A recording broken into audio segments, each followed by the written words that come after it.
Good morning. This is Mayor Valensky with a Driving Markets on Tuesday, the 23rd of December. We will now be looking at what's happening in terms of financial markets, China's gold purchase, and overall the meteoric rise of silver and gold, which we've been pushing non-stop for the last year and a half, 2 years. Well, actually, gold we've been pushing for well over 2 years, and silver we started pushing around about a year and a half ago when it was about $26 an ounce. We identified that that was an undervalued metal and it was going to take off. So let's just go a little bit back on the fundamentals behind those two particular metals, and of course we'll be looking at copper, platinum, and the global financial markets. Let's kick off first of all with China. So China has been one of the main central banks, governments, that's been buying gold non-stop since 2008, which was the famous or infamous financial crisis globally in the credit swap and mortgage-backed securities collapse, which obviously sent Lehman's and other banks completely bust, like Bear Stearns, and lots of UK banks and US banks had to merge in order to save themselves. In fact, there's a story, famous story of Goldman Sachs had to go to Warren Buffett and borrow $90 billion. Yes, Goldman Sachs borrowed $90 billion from Warren Buffett. So it's a major bank, had to go and get money back in 2008, 2009, 2010 from essentially a private individual, which just highlights how ridiculous the whole situation was. But that sort of started off the initial surge in gold. What happened is that central banks and governments realized that they couldn't really depend on the banking system, and that gold rise continued all the way through, ups and downs, up until about 2020 when Corona kicked in, and then gold sort of dropped off a little bit around about that period of time, and then kicked off again back in 2022. The main catalyst for the gold rise in 2022 was Russia's invasion of Ukraine. Now, why would Russia's invasion of Ukraine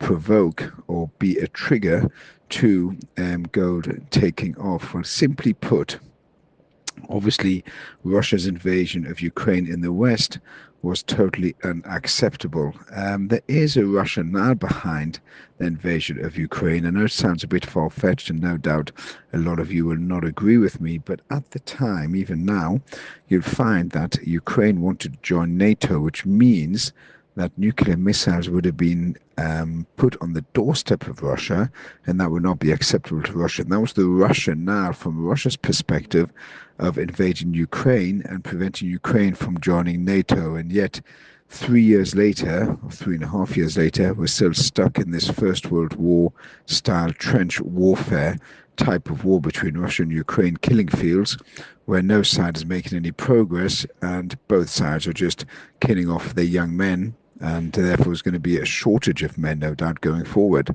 But let's get so what happened in Russia and Ukraine. Simply put, Joe Biden at the time was president. He froze Russian assets. The Russian assets to the value of around about $300 billion were in US dollar denominated securities, and they were frozen. So what message did that send to financial markets? Simply put, that the dollar now became weaponized, or political weapon.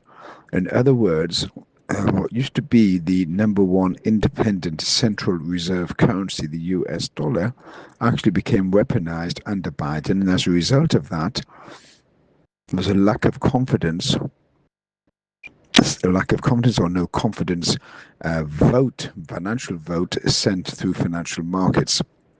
Essentially, that $300 billion taken from Russia, which was taken, is a theft. It's actually a theft of $300 billion because the US is unlikely to return that $300 billion in Russian assets. Now, once Russian assets were frozen, it was clear that the dollar now had become weaponized. Therefore, central banks and other institutions, sovereign funds, hedge funds, realized that at any moment's notice their accounts could be frozen and their dollars being taken away from them, and that would seriously affect them, or seriously affect the overall balances and the confidence. So what do? They began to look into a decentralized metal. And what's the decentralized traditional metal that everyone looks into is gold. We haven't discussed silver yet. We'll go to silver in a second. So gold was a rush for gold because no bank has got control over gold. It's decentralized, not controlled by anyone specifically. So as a result, gold began to accelerate even further. Now, as the lack of confidence in the US dollar increases due to expanding debt liability in the US. At the moment, the US debt is running at around about $38.5 trillion. That is further sending a shudder of lack of confidence in the US dollar because the US doesn't have the income ability to maintain a rising debt. And that in itself is a complex situation. There are theories and solutions to that, but at the moment, that's a rising debt, and Trump has got no intention whatsoever of reducing that debt, even though that was a campaign promise that they're going to reduce the debt significantly by $2 trillion a year. That's not happened, and it's not going to happen. So what you are going to have is an increasing debt as far as the US is concerned. On top of that, with the fact that you've got a rising debt and a dollar devaluation, then people holding dollars in US bonds, which again, the lack of confidence in US bonds is twofold. Number one, they're concerned that the US at any moment could freeze their assets. And number two, with rising debt, what you do have is that traders, investors are demanding a higher yield, a higher interest rate of return on their purchase of US debts. And of course, if the US Treasury wants you to buy a bond, and yes, they're increasing their bond issuance non-stop, then you will demand a higher yield. In other words, a risk yield. You'll be saying to the US Treasury, listen, buddy, you want me to take out your bonds, but I actually don't believe you can have the ability to pay them. Therefore, I want a higher interest rate to cover me in the event of a default. Now, a default, you won't have an absolute default in the US, but the printing of money is, in essence, a default. So the printing of money is causing the value of the dollar to go down. So any dollar holdings that you've got, even though you could be getting on your bonds and your treasury notes 4%, 4.14, 4.83, depending on how long you take them out for, in real terms, with inflation increasing and more dollars being printed, you're going to end up with a devaluing or falling asset. And that's another reason why people have gone into gold. So gold is going to continue moving higher over the next few months and over the next few years. In fact, it's reached an all-time high just this week. Today, on the 23rd of December, it's running at 4,467, and we did call that non-stop in driving markets. We've put it on Instagram, on TikTok, on YouTube. We've been calling the fact that it's going to go to 4,500 by year end.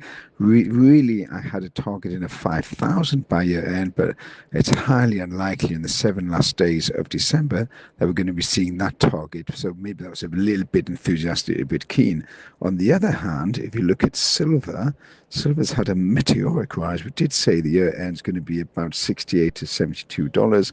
We've got that. We expect silver to continue moving up, but the fundamentals behind silver are different to the fundamentals behind gold. Yes, it's a decentralized asset, but remember, silver's always been the poor brother of gold. However, since in the last 6 months, it's gone up over 100% silver. So now there is an actual shortage of silver. Now, overall, there is a shortage of silver because the amount of silver that is mined, produced, versus the demand is on a 1-to-2 basis. In other words, say, for example, in 2024, there was 800 million ounces of silver mined, but the actual demand was 1.6 billion.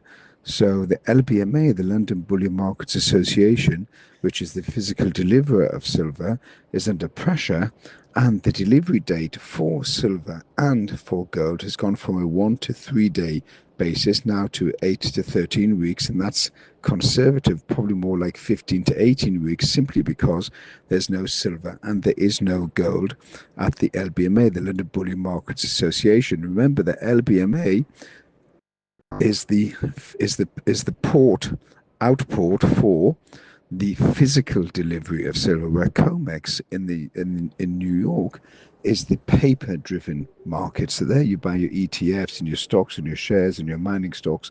That's the paper driven market. But now there's more and more funds, like sovereign funds, governments, hedge funds, family offices, are converting their ETFs, exchange traded funds, into actual physical delivery, and that's putting more pressure on the LBMA, the London Bullion Markets Association, to provide the necessary physical delivery, because there isn't any physical. And as long as there's no physical available, then what you will have is a continuing elevation increase in the price of silver and in the price of gold. Meanwhile, going back to what I said earlier on regarding China, China just in the last quarter of 2025 has official and unofficial gold, rumor has it, around about 100 tons just in the last quarter. So China is very aggressive in getting gold into its backyard, and mainly because it doesn't trust the US dollar, but also it's looking to back its currency with gold. So it would be the first gold backed currency, and that would immediately accelerate the value of the yuan, or the yuan, the Chinese currency, because it'll be the only gold backed currency globally. And that would put pressure on Trump to back the dollar with something. And Trump has different cards up his sleeve. One is crypto. So he's thinking of backing the US dollar with crypto. Now, it could be with Bitcoin or could be with another crypto, say Solana, but that is a possibility. So at the moment, it's a theory. It's not really being tested or being put into place. And the other theory is that he also could back the US dollar with gold. But if he was to do that, he would significantly have to have a dramatic increase in the amount of gold that the US is holding. And at the moment, they're simply just not holding enough. They've got around about 216 million ounces. Now, true, that is valued at around about the $42 level back from 1954. And if that was revalued at today's level, it would produce around about $1.2 trillion in available assets for the US to spend, but it's still nowhere near the 38.5 trillion debt that the US has. So what he could do on gold, he could actually revalue it up to 10,000, and that would produce about 2 trillion or maybe 3 trillion in assets. But in order to get it completely cleaned off, he'd have to revalue gold to around about $50,000 an ounce. And I don't think that's going to be actually reasonable or possible, but you never know. It's still a theory and it's out there. So China is the biggest purchaser of gold and silver. What about copper and platinum, which I mentioned earlier on? Well, platinum we did push at the beginning of the year, and we said platinum is going to rise 100%. Well, behold, it's up 70% plus on the year. And copper we also expect to move higher, and it has moved higher. Next year, 2026, we expect these metals to move up significantly in light of the infrastructure that's going to be needed for AI technology, and of course physical infrastructure, which is being built by China, Japan, and the US. Remember, the US has got a commitment of over $20 trillion in foreign investment, which is the highest foreign investment commitment ever as far as the US is concerned. The normal, typical investment in foreign investment is about 3 trillion a year, maybe up to 5 trillion, but this is absolutely huge. So this is So with this massive overseas investment of 20 trillion, that would be poured into AI, technology and infrastructure in the US, and that would push up copper and platinum prices even further. So overall, I can see the metals moving much, much higher. How does that leave financial markets? Well, considering there is a recession in the US, but at least it's unofficial recession in the US and in Europe, then you're going to have interest rates coming down and more money printing, which will be fed into assets. You're going to have asset price inflation and real inflation in the US in 2026. So the first 6 months of 2026, most likely to be a recession. Then we're going to come out from there. This is May Valensky with the Driving Markets podcast. You can download this on your favorite platform and hopefully enjoying it. If you want to get membership, then you can DM me direct, or you can look at our website, www.drivingmarkets.com. Have a good day.